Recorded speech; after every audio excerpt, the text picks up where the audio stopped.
ಎಂದಿನ ಸಂಪ್ರದಾಯದಂತೆ ಯಾವುದೇ ಒಂದು ಶುಭ ಕಾರ್ಯ ಅಥವಾ ಮುಂದಿನ ಶುಭಗಳನ್ನು ನಾವು ಆಲೋಚನೆ ಮಾಡುವಾಗ ಸಿದ್ಧಗಂಗಾ ಮಠಕ್ಕೆ ಭೇಟಿ ಕೊಡ್ತಕ್ಕಂಥದ್ದು ನಮ್ಮ ಸಂಪ್ರದಾಯ.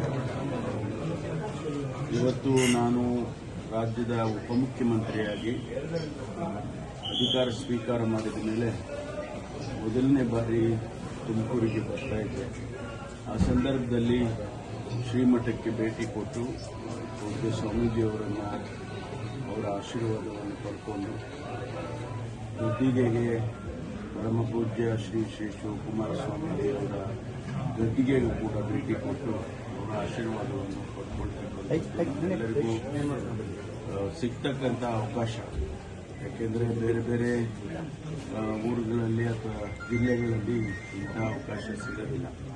ಹಾಗಾಗಿ ನಾವು ಯಾವತ್ತೂ ಕೂಡ ನಮ್ಮ ಇಡೀ ಕುಟುಂಬ, ನಮ್ಮ ತಂದೆಯವರು, ನಮ್ಮ ಸಹೋದರರು, ನಮ್ಮ ಇಡೀ ಕುಟುಂಬ ಯಾವತ್ತೂ ಕೂಡ ಸಿದ್ಧಗಂಗಾ ಮಠಕ್ಕೆ ನಡ್ಕೊಳ್ತಕ್ಕಂಥದ್ದು. ಹಾಗಾಗಿ ಇವತ್ತು ಬಂದಿದ್ದೇನೆ, ಅವರ ಆಶೀರ್ವಾದವನ್ನು ಪಡ್ಕೊಂಡಿದ್ದೇನೆ.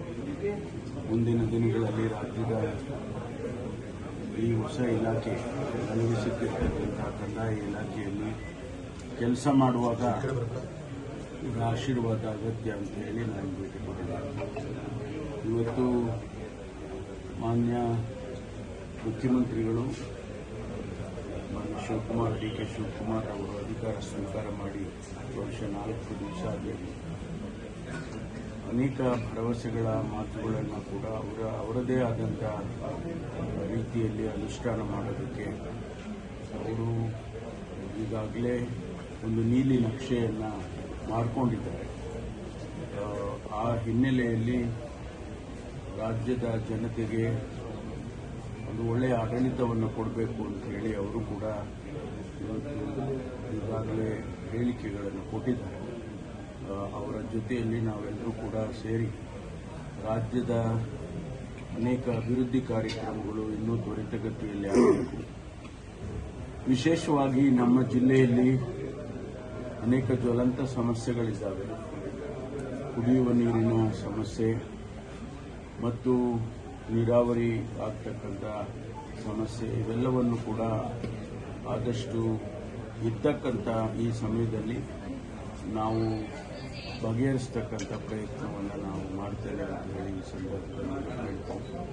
ಎತ್ತಿನೊಳೆ ಇಷ್ಟುವರೆಗೆ ನಮಗೆ ನೀರು ಈ ವರ್ಷದ ಜೂನ್ ಜುಲೈನಲ್ಲಿ ನೀರು ಬರಬೇಕಿತ್ತು.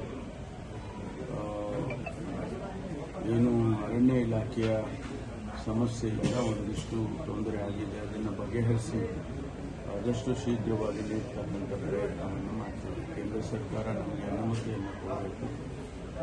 ಇನ್ ಪ್ರಿನ್ಸಿಪಲ್ ಅವರು ಕೊಟ್ಟಿದ್ದಾರೆ ಅಂತ ಹೇಳಿ ಈಗಾಗಲೇ ತಿಳಿದಿದೆ. ಅದನ್ನು ಉಪಯೋಗ ಮಾಡಿಕೊಂಡು ಆದಷ್ಟು ಬೇಗ ಕಾಮಗಾರಿಗಳನ್ನು ಮಾಡಿ ತರ್ತಕ್ಕಂಥ ಪ್ರಯತ್ನವನ್ನು ಮಾಡ್ತೀವಿ. ಸರ್, ಕಂದಾಯ ಇಲಾಖೆಯಲ್ಲಿ ಏನು ವಿಷನ್ ಇದೆ ಸರ್? ಕಂದಾಯ ಇಲಾಖೆಯಲ್ಲಿ ಪ್ರತಿಯೊಬ್ಬ ಸಾಮಾನ್ಯ ರೈತನಿಗೂ ಕೂಡ ಭೂಮಿ ಬಹಳ ಮುಖ್ಯ. ಅನೇಕ ರೈತರಿಗೆ ನಮ್ಮ ರಾಜ್ಯದಲ್ಲಿ ಸುಮಾರು 97 ಲಕ್ಷ ರೈತರಿದ್ದಾರೆ, ರೈತ ಕುಟುಂಬಗಳು. ಅವೆಲ್ಲ ಅನೇಕ ಸಮಸ್ಯೆಗಳಿದ್ದಾವೆ. ಅವರ ಭೂಮಿಯ ಒಡೆತನ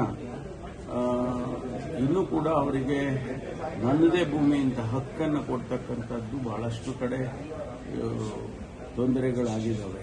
ಅದನ್ನು ಬಗೆಹರಿಸ್ತಕ್ಕಂಥ ಪ್ರಯತ್ನವನ್ನು ಮಾಡಬೇಕು. ಮತ್ತು ಇಲಾಖೆಯ ಒಳಗಡೆ ಅನೇಕ ಸಮಸ್ಯೆಗಳು ಕೂಡ ಇದ್ದಾವೆ. ನಮ್ಮ ಸಿಬ್ಬಂದಿಯವರಿಗೆ ಪ್ರಮೋಷನ್ ಇರ್ಬೋದು, ರಿಕ್ರೂಟ್ಮೆಂಟ್ ಇರ್ಬೋದು, ಆ ಸಮಸ್ಯೆಗಳು ಕೂಡ ಇದ್ದಾವೆ. ಅವೆಲ್ಲ ಬಗೆಹರಿಸ್ತಕ್ಕಂಥ ಕೆಲಸವನ್ನು ಮಾಡ್ತೇನೆ, ಆದ್ಯತೆ ಮೇಲೆ ಮಾಡ್ತೇನೆ.